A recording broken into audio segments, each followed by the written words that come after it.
Good evening. Ayun, magandang gabi po sa lahat at ako po ay excited na makapagbahagi po ng salita ng Panginoon. It is my pleasure to share the greatness and goodness of God. Napakabuti po ng Panginoon. God is good. God is good. Grabe na to. Grabe po ang kabutihan ng ating Panginoon. Amen. Praise God. So, hindi ko na po papatatagalin dahil naniniwala ako na ang Panginoon po, sa simula pa lang ng gawain po natin, I feel the presence of the Lord. And napakasarap po na magpuri sa Panginoon. And itong ibabahagi ko po ngayong gabi, sometimes po, malimit po nating naririnig ang teksto na ito, but sometimes po na may misunderstood. No? So, hihimayin po natin ang teksto po natin po pag-aaralan ngayong gabi na magsisimula po sa 2 Chronicles chapter 7, verse 12 to 14. So, babasahin ko po. Ang sabi po rito, sa King James Version po, "And the Lord appeared to Solomon that night and said to him, I have heard the prayer and have chosen this place to myself for an house of sacrifice." And verse 13, "If I shut the heaven that there's no rain, or if I command locusts to devour the land, and if and pestilence among the people." At sabi po rito sa atin po pinaka-main text sa verse 14, "If my people, which are called by my name, shall humble themselves and pray, and seek my face, and turn from their wicked ways, then I will hear from heaven, and I will forgive their sins, and I will heal their land." Tayo po muna yumuko at manalangin. Dear God and Heavenly Father, we thank you, Lord, for bringing us in this place, a house of prayer, a house of blessings, a house of peace, Lord, where we find peace. Panginoon, salamat po sapagkat nung idinako mo ang aming mga panyapak sa lugarin pong ito, Panginoon, this house, the house where ito po yung pinili mo, Panginoon, na lugarin, katulad ng pagpili mo, Panginoon, sa bahay ni Solomon na ginawang templo. Upang, Panginoon, doon ka mananahan. And we believe, Lord, right now you are be with us, Lord. You are staying with us, Lord. Na kayo, Panginoon, ang aming dakilang bisita. Panginoon, I humble myself, wala po akong kakayanan. And I empty myself, Lord, so that ikaw, Panginoon, ang maparangalan, mabigyan ng kapurihan sa aming pong kalagitnaan. And Lord, open our spiritual ears, our spiritual heart and mind and thought. Lord, lahat ng mayroon kami, Panginoon, sa gabi pong ito, we surrender unto you. Sa iyo, Panginoon, namin pinagkakatiwala ang gawain ito, Panginoon, na siyang pinagkatiwala niyo naman sa amin. Ito po ang aming nagkakaisang panalangin. Sa pangalan po ng aming Panginoong Jesus. Ang lahat ay magwika ng Amen. Amen. I'm so excited. Alam niyo po, bakit nasabi natin na itong 2 Chronicles chapter 7 verse 12 to 14, napakaganda nung kanyang prayer, no? Prayer ni Solomon. Sabi doon, tumugon ang ating Panginoon kay Solomon that night. And alam niyo po, naalala ko pala, ang tema po pala ng Win Kalamba is relationship. That's why naihanda ko po ito patungkol po sa relationship po ba tayo ngayon. Amen. Praise the Lord. Akala ko po, nasa mission pa rin tayo. I prepared about mission at suddenly mayroon pala about relationship. So, napakaganda po ng teksto na ito na malimit po ginagamit ito sa mga prayer rally. Malimit po ginagamit ito para sa mga healing of the land pagka mayroong problema ang bansa. No? Ginagamit po ito na itong teksto na ito. But when we go back to chapter 6, pag binalikan po natin ang chapter 6, si Haring Solomon po ay nagpapasalamat sa Diyos sapagkat siya po ang pinili ng Panginoon to build the temple. At yung templo na yon na dapat si David ang magbibuild. Ngunit sabi ng Panginoon sa kanya, inilagay ko na sa akin, sa aking puso na ang iyong anak ang siyang magtatayo ng templo ko, na kung saan ako mananahan. And si Solomon, kung titignan po natin yung background, si Solomon, very excited po siya na nung tinayo niya po ang templo, 7 years, the temple. Wala naman po ng bulldozer, wala pong backhoe, wala po silang mga instrument, mga ginagamit pang survey, wala. Pero ang kabutihan po ng Panginoon na itayo po nila ang templo. At yung templo na yon, doon inilagay yung tabernacle, doon inilagay ang covenant ng ating Panginoon. Na, doon inilagay po ng ating Diyos na sabi niya, doon ako mananahan sa lugaring inon. At sa panalangin po ni Haring Solomon, napakaganda po ng panalangin ni Haring Solomon. Sabi ni Haring Solomon sa kanya pong panalangin sa chapter 6, Panginoong Diyos, kayo po ang naghahari, kayo po ang mananatili sa lugaring ito. Ito ay gawin kong tahanan nyo. So, kung mayroon kayong tahanan sa langit, dito sa lupa, ito yung magiging tahanan nyo. Ito yung magiging luklukan nyo. At ang kanyang panalangin, sabi niya, Panginoon, kung mayroon bang mga kapatiran, nagkamali sa kapitbahay, humingi ng kapatawaran. Sila po ba inyong patatawarin? At sabi niya, Panginoon, kung ang mga kawal na galing sa digmaan, natalo dahil sa kanilang mga kasalanan, nagbalik loob at humingi ng kapatawaran, sila po ba inyong patatawarin? Panginoon, kung ang mga foreigners dumako rito, sila po'y nagkamali, nagkasala, pumunta sa iyong templo, humingi ng kapatawaran, tumalikod sa kanilang mga kasalanan, sila po ba ay diringgin nyo? And then, talo na po tayo. Sabi po rito, sa chapter 7, verse 12, and the Lord appeared to Solomon that night. This chapter 7 is already the dedication of the temple. 7 days dedication ng templo. Sabi doon, sila po ay nagkatay ng 24,000 heads of cattle. 24,000. Wala po noong wala namang refrigerator. And hindi pa po yun nagtatapos sa 24,000 of cattle. Nagkatay pa po sila ng 125,000 of sheep and goats. Wala naman po noong refrigerator. Siguro ihaw-ihaw lang lahat. And ang napakaganda po noon, because their heart is before the Lord, nag-offer sila sa Panginoon. At nung nag-offer sila sa Panginoon, tinugon ng Diyos ang kanila pong panalangin at tinupok ng apoy ang kanila pong handog. And even the high priest, the priest, they cannot go inside the temple because of the greatness and holiness and presence of God in that place. Gusto niyo bang maranasan ang presensya ng Panginoon? Na pagpasok natin, halos hindi na tayo makapasok sa pintuang yan sapagkat ang presensya ng Panginoon napupuspos ang lugaring ito.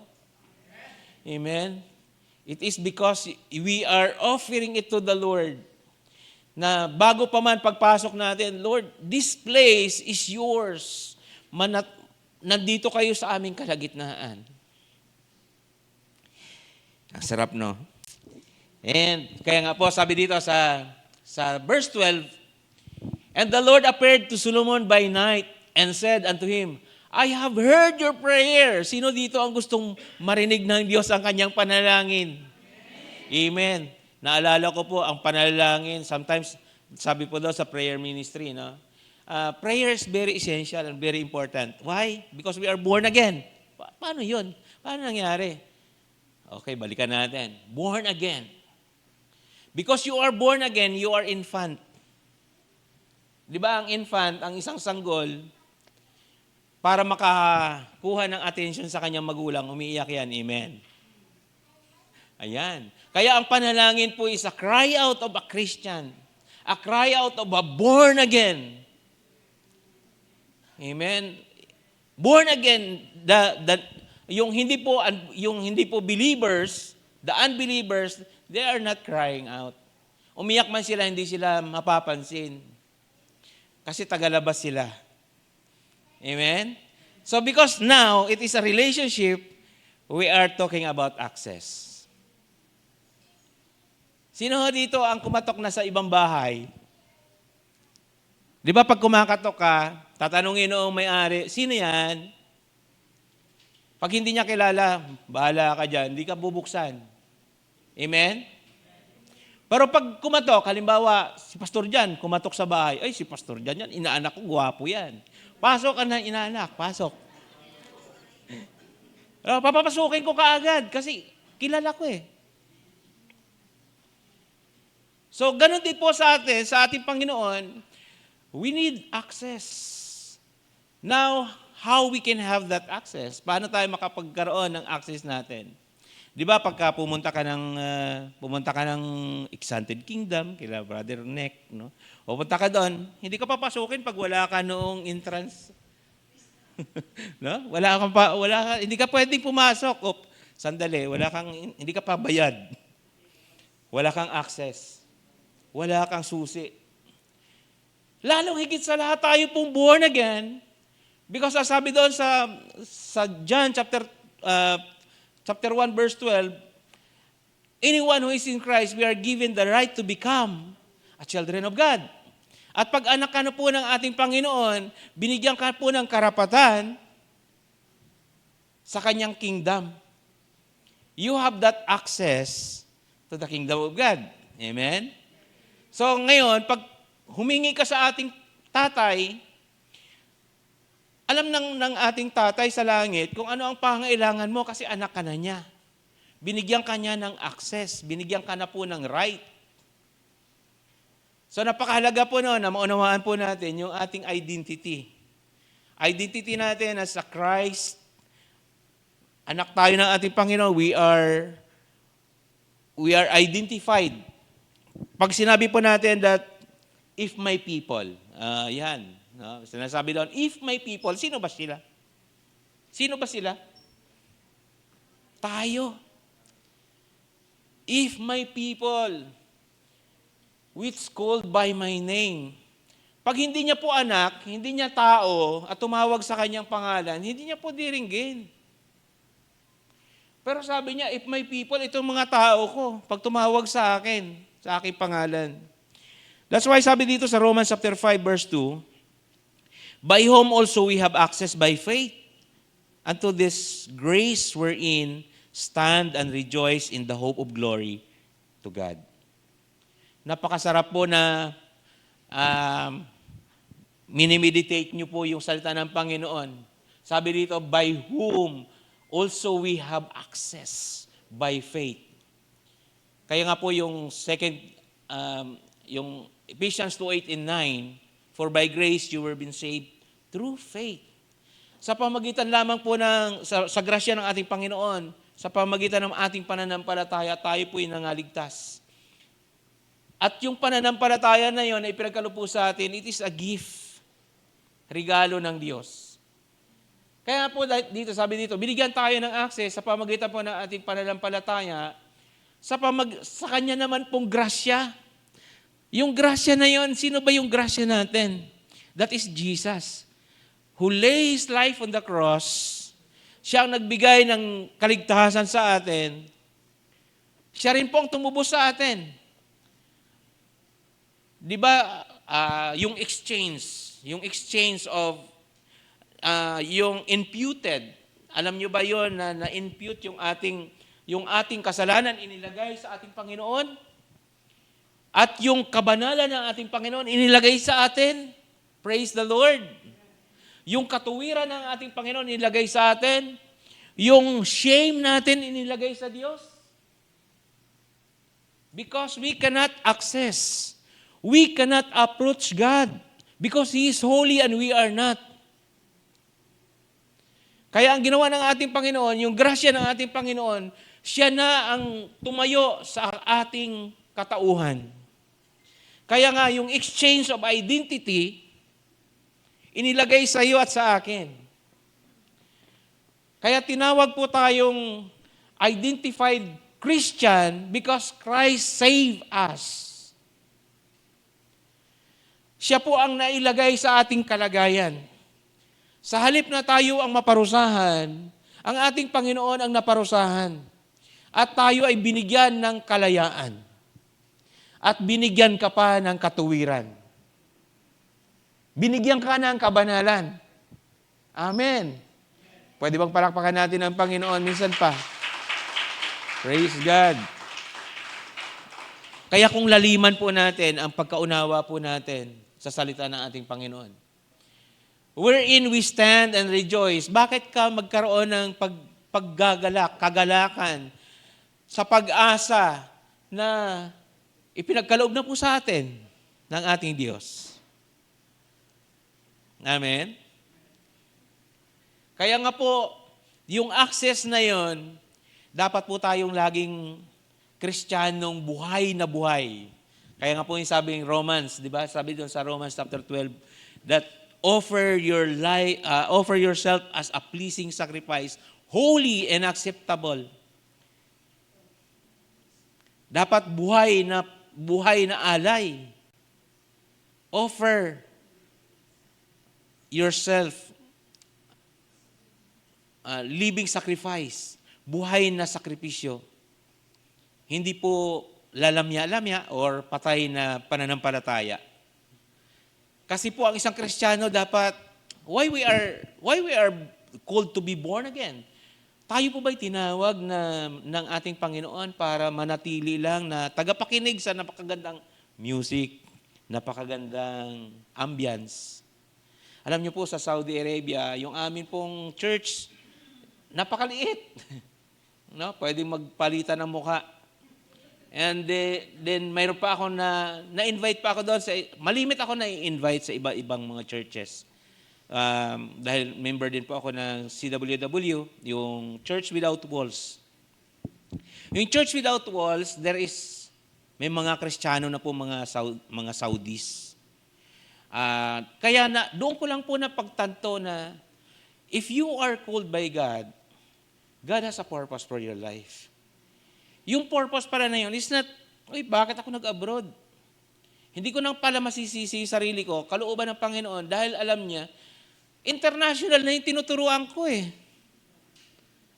International yung congregation ko. May Ethiopian, may Indian, may iba't ibang lahi.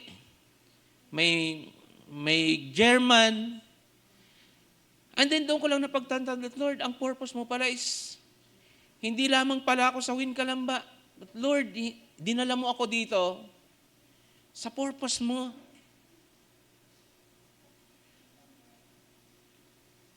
Amen? So, ang Kristiyano po, we are called by God through His purpose. Hindi po dahil tinawag tayo ng ating Panginoon, kontento na tayo sa pakikinig, kontento na tayo sa pagsamba tuwing linggo or atin tuwing Wednesday. Pero mayroong purpose ang Panginoon, more than that. Ang sabi ng Panginoon, John 15:16, I choose you and appoint you to bear much fruit.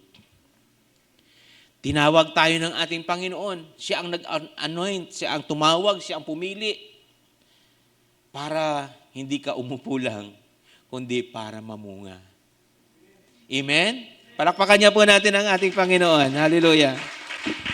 Now, there is a principle. Paano natin ma-access? Paano natin mapasok yung access na yon? Ang principle, sabi dito sa ating pong binasa, sa 2 Chronicles chapter 7, verse 14, principle is to humble heart. Humble heart. Tinawag po tayo ng ating Panginoon para daw po marinig paano tayo makapasok sa ang essential, ang pangangailangan, sabi dito, it is to humble heart. Kailangan po natin magpakumbaba.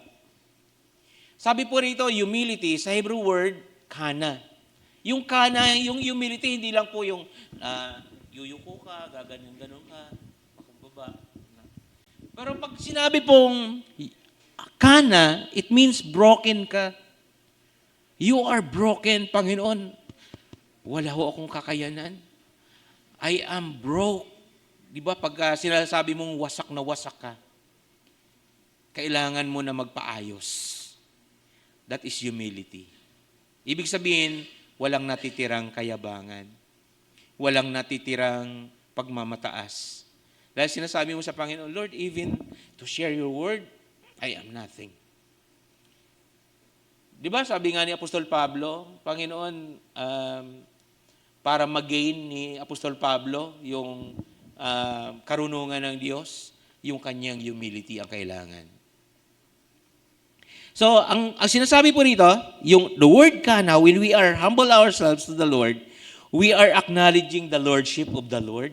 Ina-acknowledge mo, siya yung Diyos mo, siya yung Panginoon mo. Siya yung nagdadrive sa buhay mo.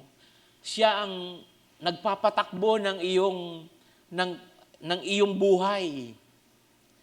It's not your perspective anymore. It's not your plan. Amen? Galatians 2:20. I am crucified with Christ. No longer I. Napako na ako, Lord, sa iyo eh. Hindi na ako to. Hindi na ako. Hindi na yung aking mga plano, hindi na po yung aking mga perspektibo. Amen. Tahimik lahat. Amen. Sa Joshua chapter 5, ito yung example po. Sa Joshua chapter 5, 14 to 15. No, si Joshua po ay galing sila sa digmaan. Natatalo sila eh. So sabi ni Joshua, and then sabi ni Joshua, ano ang gagawin ko, Panginoon? Doon lang niya in-acknowledge ang Panginoon. And then nakatagpo po niya the army of the Lord. The angel of the Lord, sabi na, the commander of the Lord's army. Nung makita ni Joshua, siya nagpatira pa. Sabi niya, anong gagawin ko? And then sabi ng army of the Lord, sabi niya, take off your sandals. This is the holy ground. Amen? Like Moses. So pag pumapunta tayo sa presensya ng ating Panginoon, we are humbly ourselves. Sinasabi natin, Lord, sasamba ako ngayon. So I need to humble myself. Pag sumamba ako, Panginoon, huhubarin ko ano yung mayroon na nagiging hadlang sa aking pagsamba. Dahil kakatagpuin ko kayo. At sa pagkakatagpo ko sa inyo, alam ko yung pupuntahan ko, banal na presensya mo. Dahil ikaw ang kakatagpuin ko. Kakalimutan ko muna yung aking mga problema. Kakalimutan ko na yung aking mga kaaway ko, kung mayroon man. Sana wala. Kalimutan ko na muna yung lahat ng bagay at nakafocus ako sa iyo. Kahit tumunog pa yung cellphone ko, Panginoon, nakafocus ako sa iyo dahil araw ng pagsamba. Kahit may appointment pa ako, Panginoon, uunahin ko muna kayo dahil araw ng pagsamba. It is humility. Kaya po, si Joshua, nung siya nagpatira pa, sabi niya, tumayo ka, you are standing in the holy ground and fight for the battle. So, nagtagumpay sila sa digmaan because he acknowledged the lordship of the Lord. Amen? That's why anytime po, ano man yung ating ginawa, whatever we do, even we eat or drink, do it all for the glory of God. Acknowledge the lordship of the Lord. Amen? Palakpakan niya po natin minsan pa, Panginoon. Hallelujah. Sabi po sa Psalm chapter 51 verse 17, my sacrifice, O God, is a broken spirit. Hallelujah. Napakaganda po nito na si David po, ito yung napaka-favorite ko kay David eh. Si David po, pag nagpuri sa ating Panginoon, sabi niya, ito yung sakripisyo ko, Panginoon. Broken spirit. Ang akin, Panginoon, ito yung contrite heart.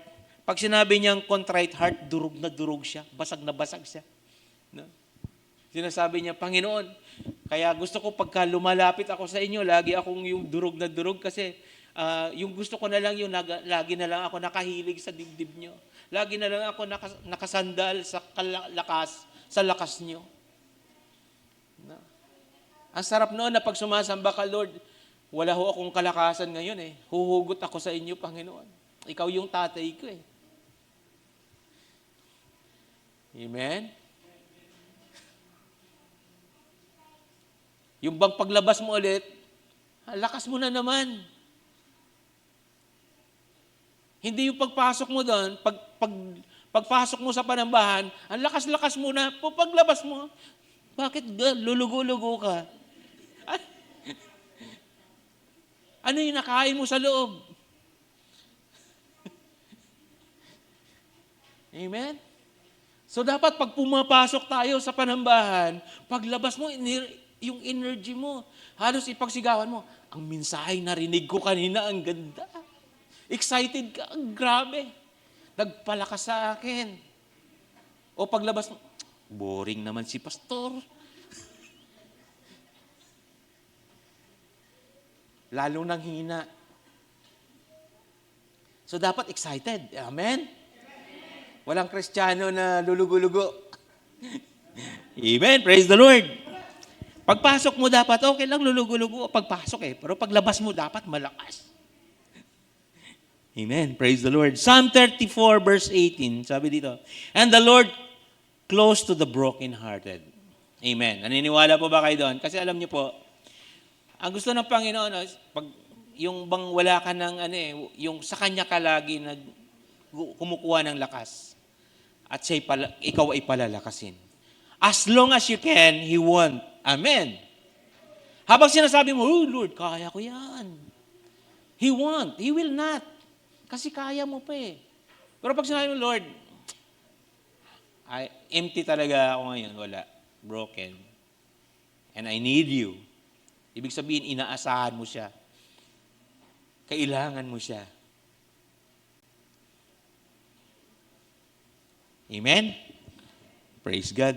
Okay lang ba tayo hanggang alas? Amen. Binabantayan ko pa ang oras.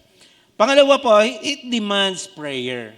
So, kailangan nga po, sabi doon, kailangan po natin, para magkaroon tayo ng access, kailangan natin na may lambing tayo sa ating Panginoon. Amen. Naglalambing ba tayo sa Panginoon? In our prayer. Pag may sakit ka, naglalambing ka, Lord, ito, may sinat na naman ako. I need you. Naglalambing ka sa Panginoon. And it demands prayer. Essential ingredients para maka-access tayo sa Panginoon. Sabi doon, 1 Thessalonians 5:17, pray without ceasing. Parang imposible yung pray without ceasing. But the Lord, sabi doon, whatever you do, if you are doing it for the Lord, you are in the mode of prayer. Ano man daw yung ginagawa mo, kahit naglalaba ka, nagbibigay ka ng papuri sa Panginoon, you are in the mode of prayer. Hindi po pwede na yung nanalangin ka lang, doon ka lang luluhod lagi sa kwarto, wala ka nang gagawin.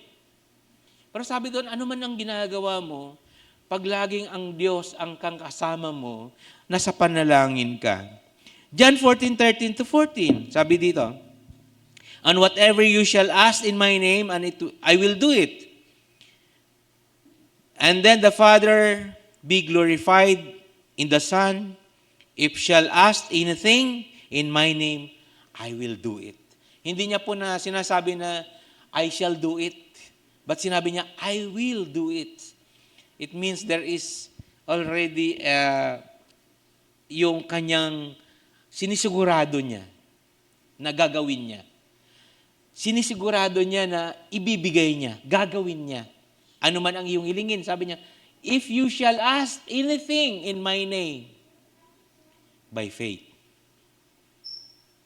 Huwag ka lang humihingi ng ayaw naman ng Panginoon. Anything, dahil sinasabi na anything, but siyempre mayroon naman siyang, ang hilingin mo sa Panginoon, yung nakaka-glorify, sabi doon. Yung nakaka-glorify sa Kanya. Amen? Number 3, it demands devotion. Sino pa po dito yung nagdi-devotion? Amen. Praise the Lord. Mayroon tayong devotion, may quiet time. No?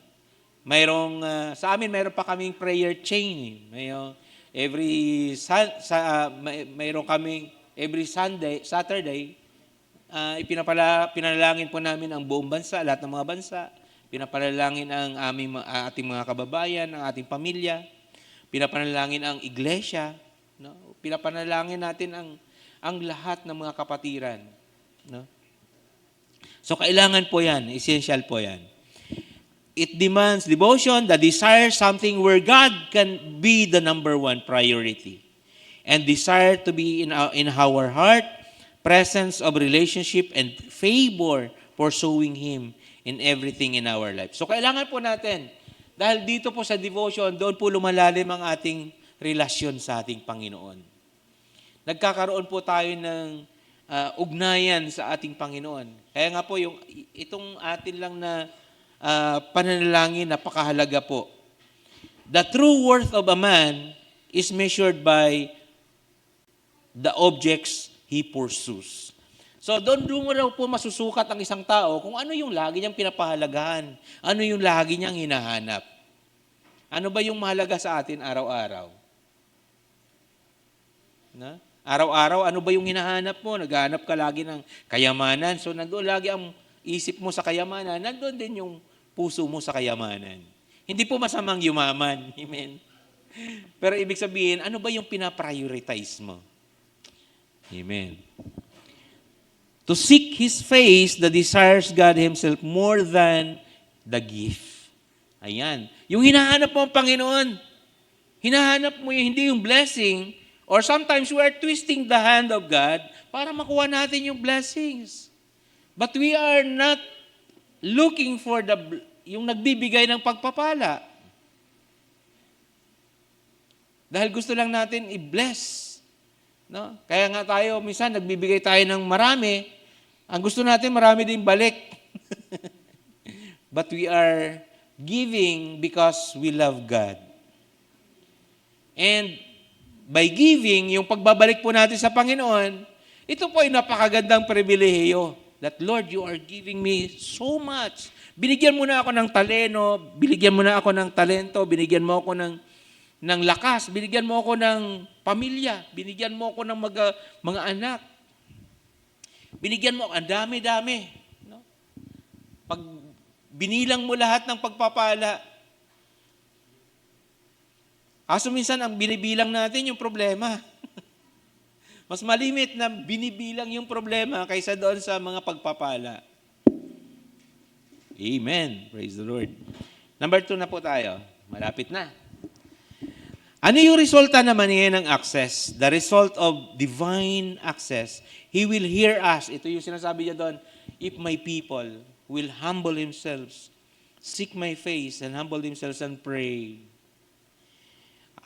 And He will hear us. Ano yung hinder natin sa prayer? Psalm 66 verse 18, sabi din, however, the sin is taken care, prayer can be unhindered and from the throne of God. Kaya nga po, pag may kasalanan ka, di ba, hindi ka nakakalapit sa Panginoon eh. May hadlang. Pag may kasalanan ka, kaya sabi doon, confess, humble yourselves before the Lord. Pray. Hilingin mo sa Panginoon, palinis ka sa Panginoon. He give us the patterns of prayer. Sabi doon sa Luke, di ba? Binigyan na po tayo ng pattern kung paano manalangin. Tanghal muna natin ang ating Panginoon. Our Father who art in heaven, hallowed be thy name. Your kingdom come. Yun yung kanyang pattern. And He forgive us. Yun ang susunod niya. Pag tayo po'y nagpakumbaba, nanalangin, at atin pong ibinibigay sa ating Panginoon, ipinagkatiwala natin sa ating Panginoon, sabi doon, He forgive us. Bibigyan na po tayo ng ating Panginoon ng kapatawaran. And 1 John 1:9, di ba? Malimit natin kinuquote ang 1 John 1:9. If we confess our sin, He is faithful and just to forgive and cleanse us from all our unrighteousness. Yun yung sinasabi doon sa yung prodigal son, the story of prodigal son, na bago pa man siya makarating sa kanyang ama, ay minimeditate na yung kanyang sasabihin sa kanyang tatay. Pero bago pa man siya makarating, inihanda na ng kanyang tatay ang lahat. At siya'y pinatawad na. Hindi pa man siya makapagsalita. Hindi pa siya nakapagsalita, pinatawad na siya. Amen? And, sabi dito, He will heal us, and they will open their heart and turn open heaven, if God's children will come back to Him in genuine repentance and faith, He will see us, our home church, nation's impact by the glory of God. And we need that kind of revival. So pagka yun po ang ginawa natin, magkakaroon po tayo ng great revival. Sino po rito nagnanais na magkaroon ng revival sa Kalamba? Amen. Sa Pilipinas, lalo na po sa Pilipinas, kailangan po natin yan ngayon, lalo na po sa nangyayari po sa ating bansa. Na grabe na po, talamak ang corruption, ang kawalan na po ng banal na pagkatakot sa Diyos. We need that revival. We need that access sa ating Panginoon. And where that comes, saan mag-i-start ang revival? Sa atin na mga mananampalataya. Amen? So tayo po'y tumayo, tayo po'y mananalangin. Hallelujah. Father, we thank you, Lord, for tonight. Panginoon, minsan pa, ang iyong katapatan, O Diyos, hindi po matatawaran. Marami po kami mga pagkukulang, O Diyos. Marami kaming mga pagkakamali. And yet, Panginoon, pinangako niyo sa amin, if we humble ourselves and pray and seek your face, you will hear from heaven, Lord. Kasi kaya mo, Panginoon. Sabi niyo doon, you can stop the rain, you can even send locusts and devour anything, Lord, sa mga taong hindi nakikinig. Kaya sa gabi pong ito, Panginoon, it reminds us, Lord, of your goodness. It reminds us, Lord, of your kingship. It reminds us, Lord, of your lordship in us. It reminds us, Lord, na kung paano mo iniligtas ang aming mga buhay. Kung paano mo kami pinahalagahan, Panginoon. Hindi po kami karapat-dapat, Lord. But as we come, Lord, na nakita po namin,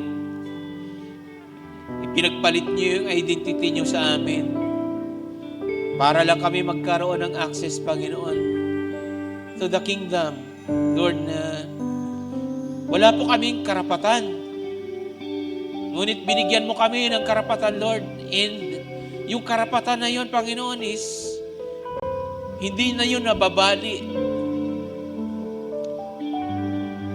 Panginoon, napakabuti mo sa amin. Napakabuti mo, Panginoon. Turuan mo kami, Panginoon, at tulungan mo kami, O Diyos, na magtiwala sa iyo. Sa kabila na hanapin po namin ang mga bagay na makapagpapasaya sa aming sarili, Panginoon, hanapin ka namin, O Diyos, bilang nagbibigay ng kasiyahan at nagbibigay ng kaligtasan. Ikaw ang lahat-lahat sa amin. Doon lamang nakukumpleto, Panginoon, ang aming buhay kung kami, Panginoon, magtiwala sa iyo. Ikaw, Panginoon, ang pintuan. Sabi doon sa John 10:9, you are the door, the access. And that door, Lord, sabi niya doon, is ikaw mismo, Panginoon, yung nakatayo. You are standing. Sapagkat yung mga magnanakaw, yung devourer, sila yung mga tumatalon doon sa pits, Lord. Pero ikaw ang nakatayo at wini-welcome mo kami na yung mga anak. Kami mga tupa mo, Panginoon. Lord, how we are so special in your eyes. Katulad, Panginoon, ni Solomon, binigyan niyo siya ng kahalagahan, O Diyos. Dininig mo ang kanyang panalangin. And Father, right now, as we stand before you, ito rin po ang aming panalangin, Panginoon. Kung mayroon ba kaming pagkakamali, kung mayroon ba kaming pagsalansan, mayroon ba kami nagawang pagkukulang, diringgin niyo po ba kami, Panginoon? It is the prayer, Lord, like a prayer of Solomon. Lord, kung kami mga talunan, Kung maaaring sa tingin namin, Lord, wala kami nagawa sa iyong ubasan. At sa tingin namin, Panginoon, wala kaming bahagi. Lord, tinawag mo kami as part of the body. We are identified Christian, purchased by the blood of Christ. In your purpose, Lord. Bilang kabahagi ng iglesia, Panginoon, salamat po, O Diyos, sapagkat tinawag mo kami, mayroon kaming bahagi, mayroon kaming karapatan. 2 Corinthians 5:21, sabi mo, Panginoon, ikaw na walang kasalanan ay ginawang kasalanan upang ako at kaming lahat na nandirito ngayon ay magkaroon ng katuwiran mo, Panginoon Jesucristo. Para magkaroon kami ng access na makalapit sa kabanal-banalang Diyos. Kaya po, Panginoon, kami po nagpapasalamat sapagkat pag umiyak kami ngayon, Panginoon, pag nananalangin kami ngayon, Panginoon, alam po namin na naririnig mo na kami. Alam po namin, Panginoon, na diringgin mo kami. Because we are given the right to become a children of God. We are called born again. Infant. In front of you, Lord, sa harapan mo, Panginoon, napaka-special namin. Inaaruga mo na kami. Kinakalong mo kami pag kami nanghihina. Pinapalakas kami, Panginoon, pag kami, Panginoon, hinaghina.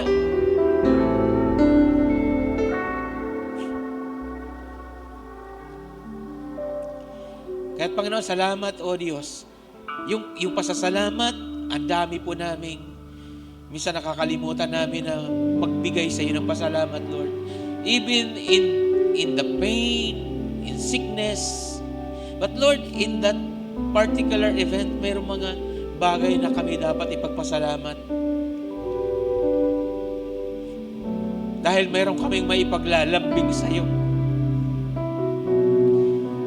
Katulad, Panginoon, ang amin pong butihing Pastor Lord, kami po nagpapasalamat ng Panginoon sapagkat iginawad niyo, Panginoon, ang iyong mapaghimalang kagalingan sa kanyang buhay. Ang kalakasan, Panginoon, ay muli mong ipanumbalik sa kanya. Ano man pong mga bagay na ninakaw ng kaaway sa kanyang buhay, Panginoon, right now we declare and decree that you will return it back, Panginoon, sevenfold, Panginoon, sa kanyang buhay at pagpapalain mo ang kanyang buhay, Panginoon. Sa mga kapatid namin, O Diyos, na minsan pa, Panginoon, nakaranas ng kabigatan, problema. Father, right now I declare blessing upon blessing in your favor upon favor, Panginoon, sa mga kapatid po namin. Hayaan mo na maranasan ng bawat isa, Panginoon, ang katulad ng naranasan ni Solomon, that you will open heaven and hear their prayers. And hear their prayers, Lord. At Panginoon, ipakikita mo ang iyong glory.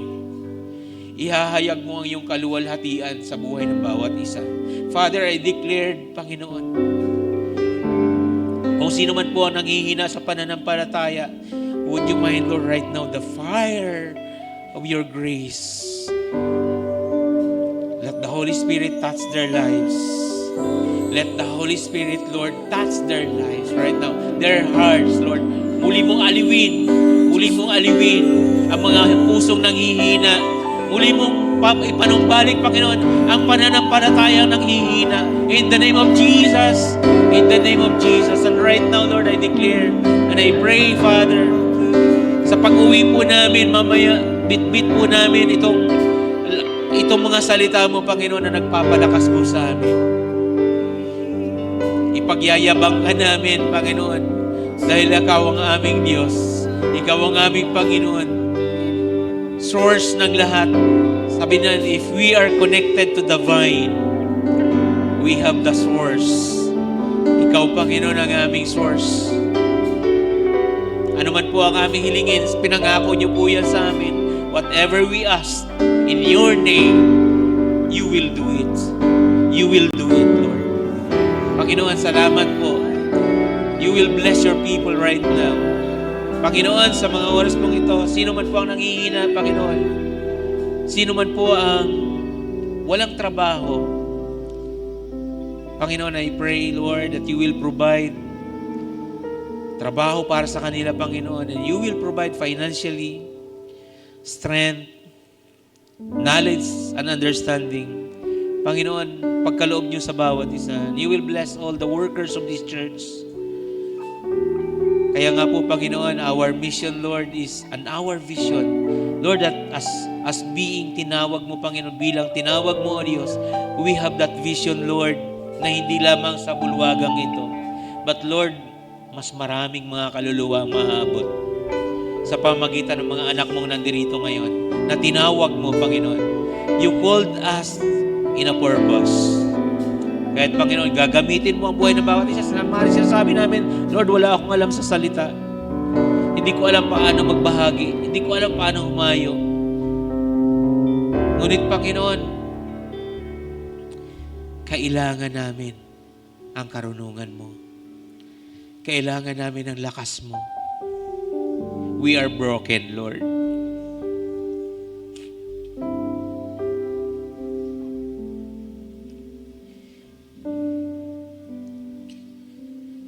At habang kami, Panginoon, ay lumalapit na basag,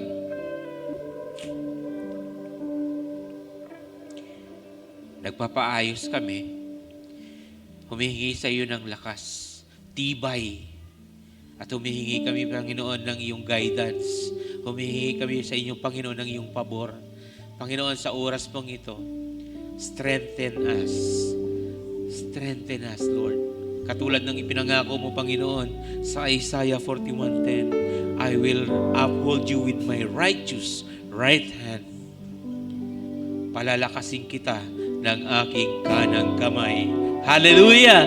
Praise the Lord! Glory to your name, Lord Jesus! Oh, yes, Lord! Yes, Lord! Yes, Lord! Yes, Lord! Yes, Lord!